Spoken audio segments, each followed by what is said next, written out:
Welcome to Katie connect. నేను మీ విద్య. విజయవాడలో సంచలనం సృష్టించిన రౌడీ షీటర్ గాదే సాయికృష్ణ అదృశ్యం కేసు రోజుకో మలుపు తిరుగుతోంది. ఇన్నాళ్ళు కేవలం ఒక మిస్సింగ్ కేసు అనుకున్న ఈ వ్యవహారంలో ఇప్పుడు ఊహించని టెక్నికల్ ఆధారాలు బయటపడుతున్నాయి. ఈ కేసును ప్రతిష్టాత్మకంగా తీసుకున్న సిట్ అధికారులు తాజాగా రంగంలోకి దిగి ఒక కీలకమైన వ్యక్తిని అదుపులోకి తీసుకున్నారు. అతనే హెడ్ కానిస్టేబుల్ పోతరాజు అశోక్ కుమార్ కు జిమ్ ట్రైనర్ గా వ్యవహరిస్తున్న సుశాంత్. అసలు ఈ సాయికృష్ణ అదృశ్యానికి ఈ జిమ్ ట్రైనర్ కు ఉన్న సంబంధం ఏంటి? విజయవాడ నుంచి గోవా వరకు సాగిన ఈ హైడ్రామా వెనుక అసలు మాస్టర్ మైండ్ ఎవరు అనేది ఇవాల్టి పాయింట్ ఆఫ్ వ్యూలో చూద్దాం.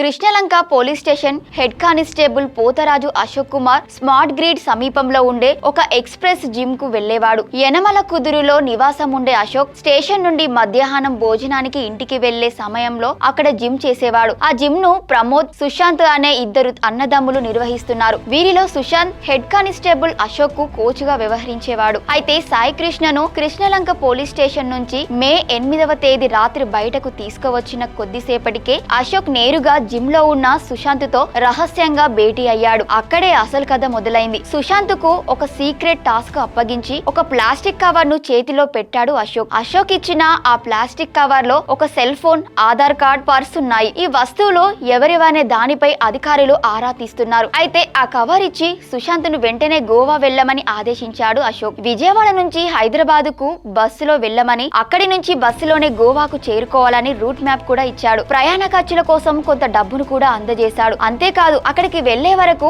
ఆ ఫోన్ ఫ్లైట్ మోడ్ లోనే ఉండాలని, గోవా చేరిన తర్వాతే దానిని ఆన్ చేయాలని ఖచ్చితమైన కండిషన్ పెట్టాడు. అశోక్ చెప్పినట్లే సుశాంత్ గోవా చేరుకొని సెల్ కు సిగ్నల్స్ వచ్చాక అశోక్ ఇచ్చిన ఒక నెంబర్ కు ఫోన్ చేసి 2-3 నిమిషాలు మాట్లాడాడు. ఆ తర్వాత మళ్లీ ఫోన్ ను స్విచ్ ఆఫ్ చేసి తిరిగి విజయవాడకు తీసుకొచ్చి అశోక్ కు అప్పగించాడు. ఈ మొత్తం వ్యవహారంలో సుశాంత్ తన సొంత అన్న ప్రమోద్ కు కూడా అబద్ధం చెప్పడం గమనార్హం. విజయవాడ నుంచి హైదరాబాద్ బయలుదేరే ముందు ప్రమోద్ కు ఫోన్ చేసిన సుశాంత్ అశోక్ అన్నయ్య గోవా వెళ్లి ఒకరికి ఫోన్ ఇచ్చి రమ్మంటున్నాడని చెప్పాడు. అయితే ఇదంతా మనకెందుకు అని అన్న వారించినా వినకుండా పని చెప్పింది అశోక్ అన్నయ్యే కదా, వెళ్లి వచ్చేస్తా అని చెప్పి వెళ్లిపోయాడు. ఇక గోవా వెళ్లిన తర్వాత సుశాంత్ అక్కడ 1-2 రోజులు ఉండి ఎంజాయ్ చేశాడు. పర్యాటక ప్రాంతాల్లో దిగిన ఫోటోలను, రీల్స్ ను తన ఇన్స్టాగ్రామ్ లో కూడా పోస్ట్ చేశాడు. కానీ చిత్రంగా సిట్ అధికారులు సుశాంత్ ను ప్రశ్నించే సమయానికి కొన్ని రోజుల క్రితమే ఆ ఫోటోలన్నీ ఇన్స్టా నుంచి డిలీట్ అయిపోయాయి. దీనిపై అధికారులు నిలదీస్తే తమకు తెలియదని, కొద్ది రోజుల క్రితమే వాటిని తొలగించానని సుశాంత్ పొంతనలేని సమాధానాలు ఇస్తున్నాడు. ఇప్పుడు సిట్ అధికారులను వేధిస్తున్న అతిపెద్ద ప్రశ్న ఏంటంటే,